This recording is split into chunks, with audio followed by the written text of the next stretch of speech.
Of course আমরা ambitious. একটা দেশ যদি অ্যাম্বিশাস না হয় এই দেশের কোনো ফিউচার থাকবে নাকি? আমাকে তো অ্যাম্বিশাস হতেই হবে। এবং আমরা অ্যাম্বিশাস হচ্ছে এই কারণে, আমরা কনফিডেন্স আছে বিএনপির প্রত্যেক রেজিমে আপনি দেখবেন, আপনি যদি এমপ্লয়মেন্ট কার্ভটা দেখেন, বিএনপির প্রত্যেকটা রেজিমে কিন্তু এমপ্লয়মেন্ট কার্ভ এই উপরের দিকে গেছে। এবং এইবার আমরা আশা করছি এটা আরো বেশি যাবে, অনেক বেশি যাবে।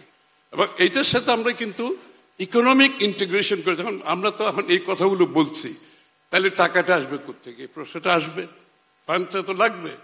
এই জন্য গভর্নর সাহেব একটু হিন্টস দিয়েছেন, যেটা আমাদের প্রোগ্রামের মধ্যে আছে ক্লিয়ারলি, যে আমাদের over dependence on banking system কিন্তু আমাদের ব্যাংকিং সিস্টেমকে ক্রিপেল করে দিচ্ছে। এটা এই জন্য ক্যাপিটাল মার্কেট, আমরা ক্যাপিটাল মার্কেট ডেভেলপ করার চিন্তা করছি।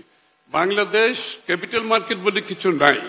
So sorry to say this, যে যাই বলুক, capital market is destroyed completely destroyed. এই জন্য ব্যাংকিং সিস্টেমে যাচ্ছে, আর কোনো কারণ নাই। এই জন্য আমরা যেটা চিন্তা করছি, আমরা এখন ফ্রন্টিয়ার মার্কেটে আছি। We have to graduate two emerging market. Emerging মার্কেটে, ফ্রন্টিয়ার মার্কেটের টোটাল গ্লোবাল ফান্ড হচ্ছে আপনার $6-7 billion, maybe A bit more. But আপনি যদি ইমার্জিং মার্কেট আমরা গ্রাজুয়েট করতে পারি, trillions of dollars R available, trillions of billion dollar globally available. এবং আমাদের প্ল্যান আছে, আমরা আগামী দিনে ইনশাআল্লাহ আমরা ক্যাপিটাল মার্কেটের উপর বড় ফোকাস থাকবে আমাদের। রোজকার সাধারণ খাবার এখন হবে অসাধারণ। প্রাণ স্বাদের মশলা, স্বাদ বাড়ায়, ঘ্রাণ ছড়ায়।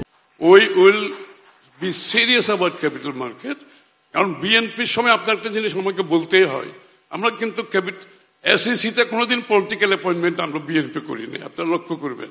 এই জন্য বিএনপির সময় কোনোদিন ক্যাপিটাল মার্কেটে ধস নামে নাই, ক্যাপিটাল মার্কেটে স্ক্যান্ডাল হয় নাই কোনো সময়।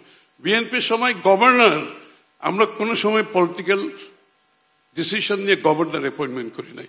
যেন আমাদের সময় ব্যাংকিং সেক্টরে কোনোদিন কোনো সমস্যা হয় নাই, আগামী দিনে তো হবেই না ইনশাআল্লাহ। আমাদের সময় হয় নাই, আমি গর্ব করে বলতেছি, না ব্যাংকিং সেক্টরের প্রবলেম হয়েছে না ক্যাপিটাল মার্কেটে হয়েছে। বরঞ্চ আমরা যে রিফর্মগুলো করেছি বিএনপির সময়, এই রিফর্মের মাধ্যমে আজকে প্রাইভেট সেক্টর লেড গ্রোথ ইকোনমির মাধ্যমে বাংলাদেশ আজকে যেখানে এসে দাঁড়িয়েছি, all reforms are done by BNP. আপনারা দেখেন, আমি লাইন ধরে বলতে পারবো। এবং যেই জন্য আজকে গার্মেন্টস সেক্টর এইভাবে এখানে কিভাবে আসলো, গার্মেন্টস সেক্টর আসছে back to back LC and bonded warehouse, এটা আমরা করেছি। এবং আগামী দিনে যেটা আমরা প্ল্যান করছি সেটা হচ্ছে, যারাই এক্সপোর্ট করবে, যেই সেক্টরে এক্সপোর্ট করবে, আমরা তাদেরকে একই সুবিধা দেব। আজকে গার্মেন্টস সেক্টর যে সুযোগ সুবিধা পাচ্ছে, আমরা তাদের জন্য সেই দ্বার উন্মুক্ত করে দেব।